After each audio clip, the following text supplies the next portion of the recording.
الحمد لله وكفى وسلام على عباده الذين اصطفى أما بعد فأعوذ بالله من الشيطان الرجيم بسم الله الرحمن الرحيم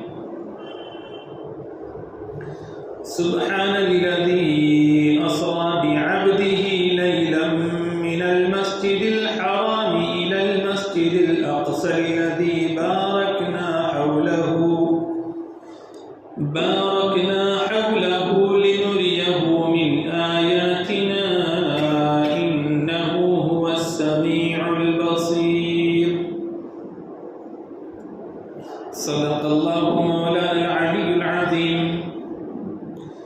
اللهم صل على سيدنا محمد وعلى آل سيدنا محمد وأصحابه وأزواجه وبارك وسلم.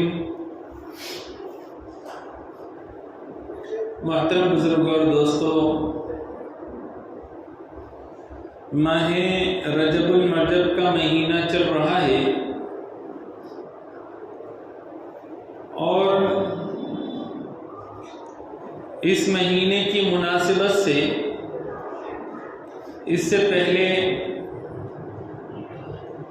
ماہ رجب المرجب کی فضیلت اور اس سے متعلق چند احکامات سنائے گئے تھے. آج ارادہ ہے کہ واقعہ معراج سے متعلق ایسی کچھ تفصیلات جو ہم سب کے ذہن میں دل دماغ میں پیوست رہنی چاہیے وہ سنائی جائے. پورا واقعہ معراج تو سنانا اس مختصر وقت کے اندر مشکل ہے، لیکن اس سے متعلق ضروری معلومات جو ہمارے ذہن کو، فکر کو، طبیعت کو اور اپنے آنے والی زندگی کو درست پر رکھ سکے، ایسی معلومات فراہم کرنا یہ آسان ہے اور یہ ضروری بھی ہے. معراج کب ہوئی؟ تو اس سلسلے میں مورخین اور سیرت لکھنے والوں کے اقوال مختلف ہیں کہ تاریخ کون سی تھی، مہینہ کون سا تھا اور سال کون سا تھا. لیکن مشہور یہی ہے کہ 27 رجب کی رات کو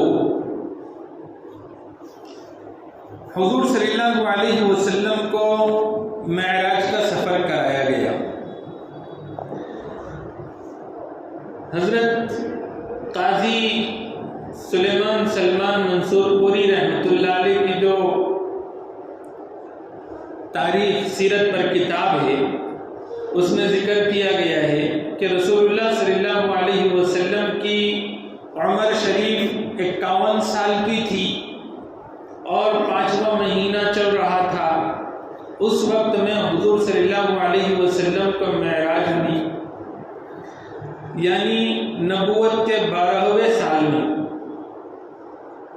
کیونکہ آپ صلی اللہ علیہ وسلم نے نبوت کو جو اعلان فرمایا وہ 40 سال کی عمر میں، اور پھر اس کے بعد جب 12واں سال آیا یعنی کہ 51 سال پورے ہو گئے عمر شریف کے، تو پھر اس کے بعد 5ویں مہینے میں یعنی سن 12 نبوی میں آپ صلی اللہ علیہ وسلم کو یہ معراج کا سفر اللہ تعالیٰ نے کروایا. جب نبوی بولا جاتا ہے سن کے ساتھ، تو چونکہ حضور صلی اللہ علیہ وسلم کی زندگی کے 2 پہلو ہیں. ایک ہے ہجرت سے پہلے مکہ مکرمہ کی زندگی، اور دوسری زندگی ہے نبوت ظاہر ہونے کے بعد ہجرت کے بعد کی. جب حضور صلی اللہ علیہ وسلم کی ہجرت کے بعد والے واقعات سنائے جاتے ہیں اور اس میں سن بولا جاتا ہے تو وہاں سن ہجری بولا جاتا ہے کہ ہجرت ہوئی وہاں سے کتنے دن بعد، کون سے سال میں. اور ہجرت سے پہلے جب مکی زندگی کے واقعات سنائے جاتے ہیں نبوت کے بعد کے، تو پھر وہاں پر نبوی سن گنا جاتا ہے. کہ آپ صلی اللہ علیہ وسلم کی نبوت کے کتنے دن بعد، کتنے مہینے بعد، کتنے سال بعد، اس کو سن نبوی کہتے ہیں۔ حضور صلی اللہ علیہ وسلم کا ابھی ہجرت کا واقعہ پیش نہیں آیا، اس سے پہلے یہ معراج کا واقعہ پیش آیا۔ حضور صلی اللہ علیہ وسلم پر اور صحابہ کرام پر انتہائی مشکل دور گزر رہا تھا۔ حضور صلی اللہ علیہ وسلم اور آپ کے رفقا کو 3 سال شعبہ ابی طالب میں قید رکھا گیا۔ وہاں کھانا دانا سب کچھ چیزوں پر پابندی تھی، یہاں تک کہ کوئی پانی بھی نہیں پہنچا سکتا تھا۔ یہ 3 سال انتہائی قرب کے، تکلیف کے، پریشانیوں کے گزرے۔ پھر اس کے ساتھ ساتھ حضور صلی اللہ علیہ وسلم کی ہر وقت حمایت کرنے والے اور آپ صلی اللہ علیہ وسلم کے لیے ڈھال بننے والے خواجہ ابو طالب، جو اگرچہ کہ مسلمان نہیں ہوئے تھے لیکن حضور صلی اللہ علیہ وسلم سے جو خاندانی نسبت تھی اور حضور کے وہ چچا تھے، تو وہ ہمیشہ رکاوٹ بنے رہتے تھے مشرکین مکہ کے اور حضور کے درمیان میں۔ اللہ تعالیٰ کبھی کبھی اہل حق کے لیے مشرکین ہی میں سے کسی نہ کسی کو کھڑا کر دیتے ہیں جو ان کی حمایت کے لیے سامنے آتے ہیں۔ تو ان کا انتقال ہو گیا۔ جب ان کا انتقال ہوا، ایک تو یہ تکلیفیں، پریشانیاں، اور اوپر سے پھر ان کے حضور صلی اللہ علیہ وسلم کے چچا کا وصال انتقال ہو گیا۔ اس کے بعد حضرت خدیجہ رضی اللہ عنہا کا بھی انتقال ہو گیا، جو حضور صلی اللہ علیہ وسلم کی ایسی بیوی کہ جس نے اپنا سب کچھ سرکار پر لٹا دیا، ہر اعتبار سے معاونت اور مدد رکھی، تسلی دیتی، حوصلہ بڑھاتی۔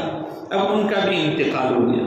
تو حضور صلی اللہ علیہ وسلم پر تو غم کے پہاڑ ٹوٹ گئے، ہر طرف سے مشکل حالات، اور پھر اوپر سے اپنے پیاروں کی اس طرح سے وفات۔ اس میں حضور صلی اللہ علیہ وسلم انتہائی غمگین، ایسے غمگین کہ وہ جو سال گزرا اس کو عربی میں عام الحزن کہا جاتا ہے، یعنی وہ پورا کے پورا سال غم کا سال بولا جاتا ہے۔ حضور صلی اللہ علیہ وسلم کا پھر طائف کا سفر ہوا۔ طائف کے سفر میں جو حضور صلی اللہ علیہ وسلم کو تکلیفیں پہنچائی گئی، وہ بھی ایسا واقعہ ہے کہ ہر دل رکھنے والے آدمی کا دل روتا ہے۔ ایسے وقت میں اللہ تعالیٰ نے ارادہ فرمایا کہ اپنے محبوب کو اپنا وصال، اپنی ملاقات عطا کی جائے، اور حضور صلی اللہ علیہ وسلم سے راز و نیاز کی باتیں کی جائے، رسول اللہ صلی اللہ علیہ وسلم کو، اپنے محبوب کو تسلی دی جائے۔ تو اللہ تعالیٰ نے حضور صلی اللہ علیہ وسلم کو یہ معراج کا سفر عطا فرمایا اور یہ معراج نصیب فرمایا۔ یہ معراج، یہ معجزہ بھی ہے۔ حضور صلی اللہ علیہ وسلم کے 4 بڑے بڑے معجزات ہیں۔ ویسے تو سینکڑوں معجزات ہیں حضور صلی اللہ علیہ وسلم کے، لیکن 4 بڑے بڑے معجزات ہیں۔ اس میں سب سے بڑا معجزہ قرآن کریم، کہ پوری انسانیت، بلکہ انسان ہی نہیں، جنات بھی اور ساری مخلوقات یہ عاجز ہے قرآن کریم جیسی کوئی دوسری کتاب بنانے سے، قرآن کریم کی ایک صورت بنانے سے، کہ فصاحت میں، بلاغت میں اور دیگر جو چیزیں خالق کائنات میں قرآن کریم میں اللہ نے رکھی ہے، وہ چیزوں کے ساتھ کہ وہی چیزیں پیدا ہو کسی مخلوق کے کلام میں، ایسا کلام کوئی بھی پیش نہ کر سکا ہے، نہ آئندہ کر پائے گا، کیونکہ وہ اللہ کا کلام ہے۔ تو قرآن کریم جیسے ایک سب سے بڑا معجزہ۔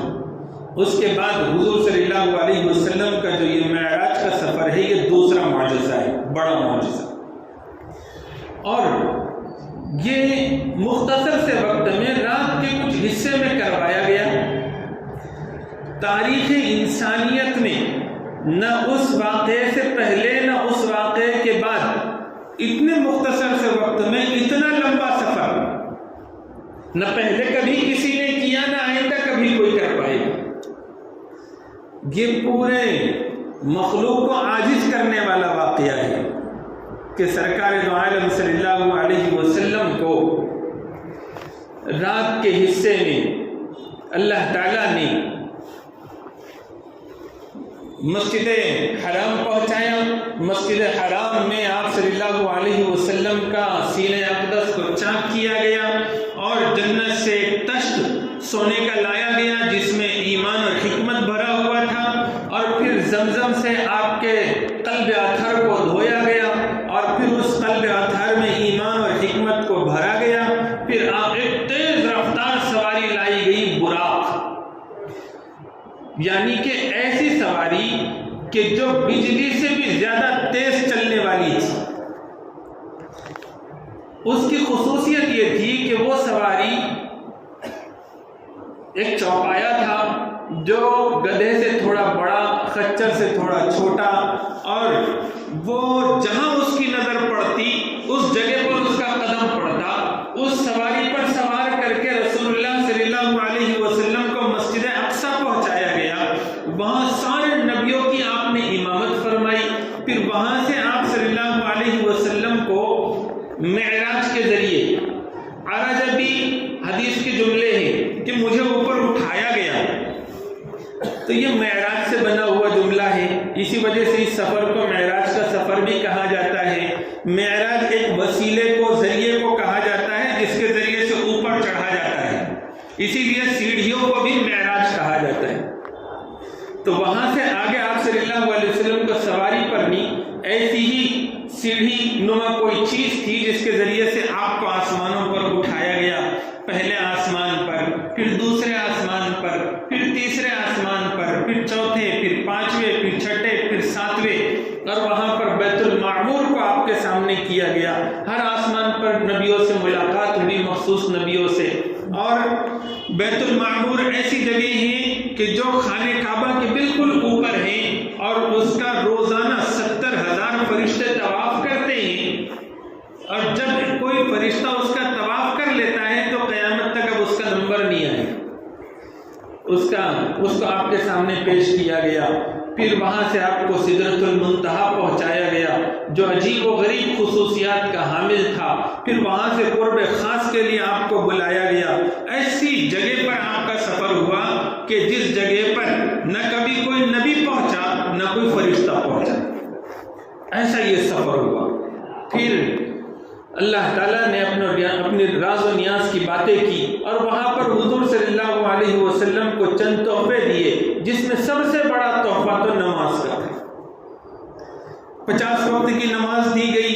آپ صلی اللہ علیہ وسلم وہاں سے آئے اور پھر حضرت موسیٰ علیہ السلام کے پاس جب پہنچنا ہوا تو حضرت موسیٰ نے آپ کے سامنے تجویز رکھی کہ 50 نمازیں مشکل ہو جائے گی. میری امت پر تو 2 ہی نمازیں تھیں، وہ بھی نہیں پوری ہو پائی. آپ صلی اللہ علیہ وسلم متعدد بار آتے اور جاتے رہے اللہ کے حضور، اور ہر وقت 5 نمازیں کم ہوتی رہی.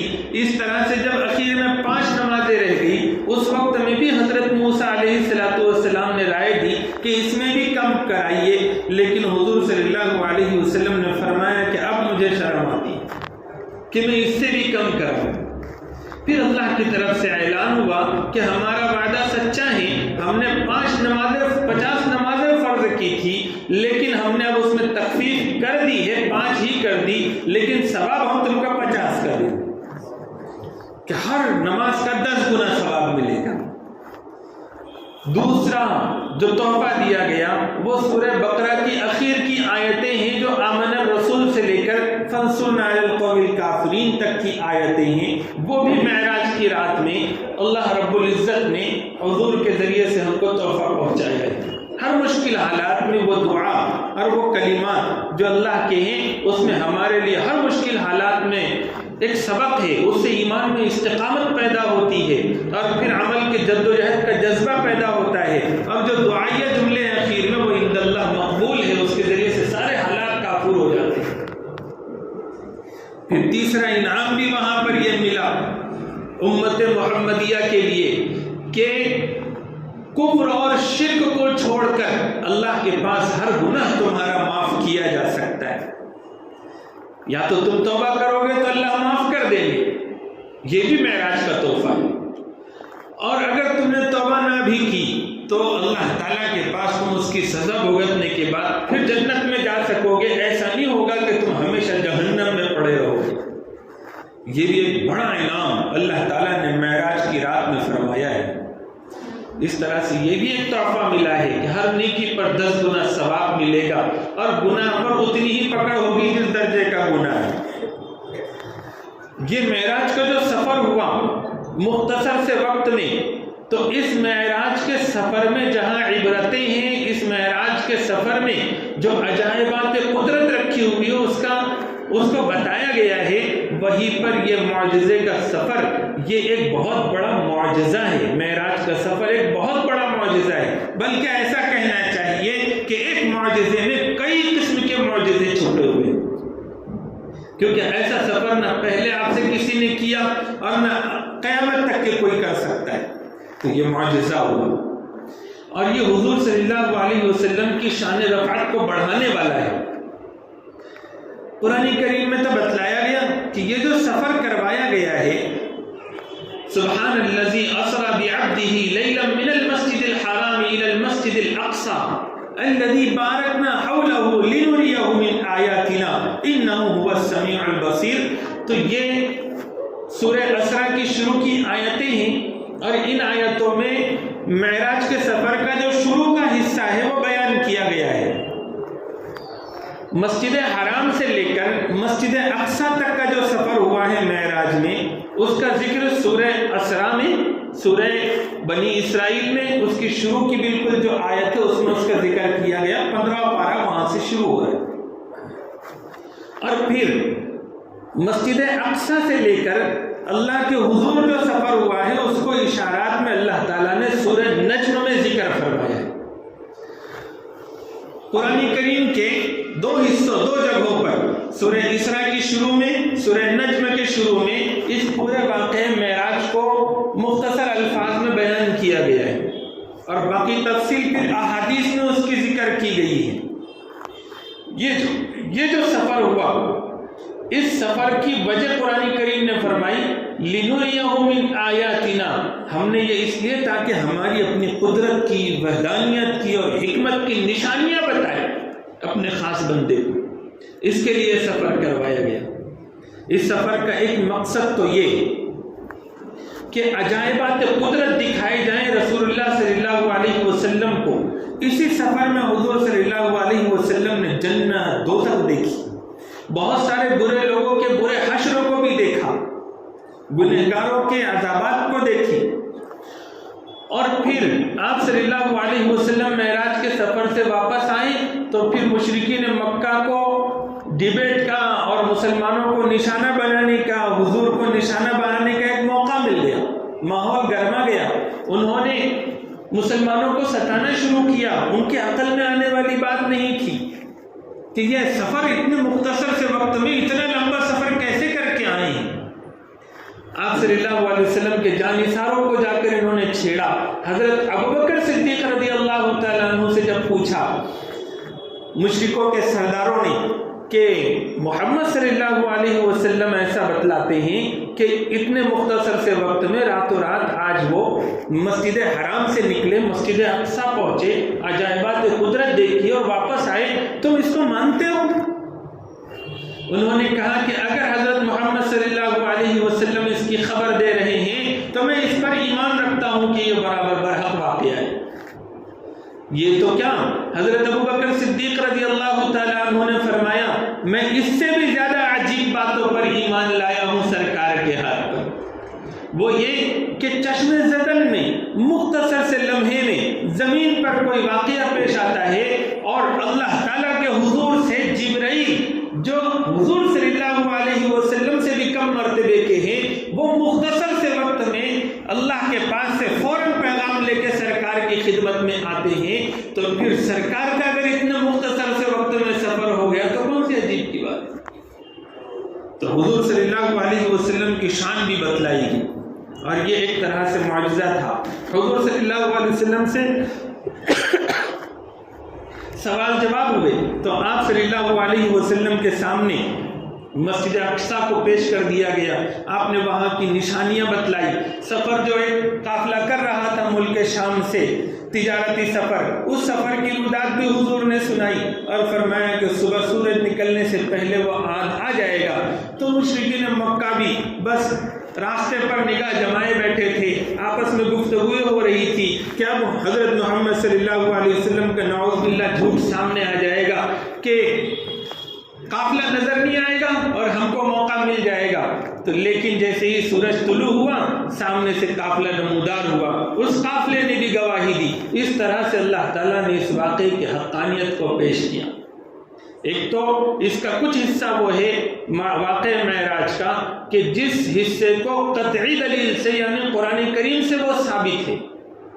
اسی لیے علماء نے فرمایا کہ اگر کسی نے مکہ سے مسجد حرام سے لے کر مسجد اقصیٰ کا جو راتوں رات سفر ہوا ہے، اس سفر کا اگر کسی نے انکار کیا تو وہ آدمی کافر ہو جاتا ہے۔ پھر وہاں سے آگے کا جو سفر ہے وہ اشارت النص سے اور متواتر حدیثوں سے ثابت ہے، تو اگر اس کے آگے کے سفر کا کسی نے انکار کیا تو وہ ملحد ہوگا اور وہ گمراہ ہوگا۔ سوال یہ پیدا ہوتا ہے کہ حضور صلی اللہ علیہ وسلم کا جو یہ سفر ہوا ہے، یہ سفر کیا جاگتے میں ہوا ہے کہ سونے میں ہوا ہے؟ تو اس کا جواب یہ ہے کہ یہ سفر جاگتے میں ہوا ہے۔ نیند میں تو ہر کوئی ایسے سفر کر سکتا ہے۔ آپ صلی اللہ علیہ وسلم جاگتے کی حالت میں آپ نے یہ سفر فرمایا ہے۔ پھر ایک مسئلہ یہ بھی اٹھتا ہے کہ اس رات میں اللہ تعالیٰ کے حضور جب رسول اللہ صلی اللہ علیہ وسلم حاضر ہوئے تو آپ صلی اللہ علیہ وسلم نے اللہ رب العزت کو دیکھا ہے کہ نہیں دیکھا ہے؟ تو اس سلسلے میں صحابہ کی دو رائے ہیں، تابعین کی بھی دو رائے ہیں، اہل حق علماء کی بھی دو رائے ہو گئی ہے، اور جمہور کے نزدیک تو دیکھنا ثابت اور جمہور اور دوسرے علماء کے نزدیک دیکھنا نہیں ثابت ہے۔ بس اتنا ہم نے یہ رکھنا چاہیے کہ وہ اللہ ہی بہتر جانتے ہیں، رسول اللہ ہی بہتر جانتے ہیں کہ اللہ کو حضور صلی اللہ علیہ وسلم نے دیکھا ہے کہ نہیں دیکھا۔ لیکن کوئی دیکھنا مانے تو وہ بھی گمراہ نہیں، جو نہیں دیکھنا مانے وہ بھی گمراہ نہیں۔ پھر سوال یہ پیدا ہوتا ہے کہ اس رات میں جو سفر ہوا ہے، اس سفر کی نسبت کی وجہ سے اور اس واقعہ معراج کی وجہ سے کیا ہر سال جو 27 رجب کی شب آتی ہے وہ بڑی باعظمت اور قدر والی رات بن جاتی ہے؟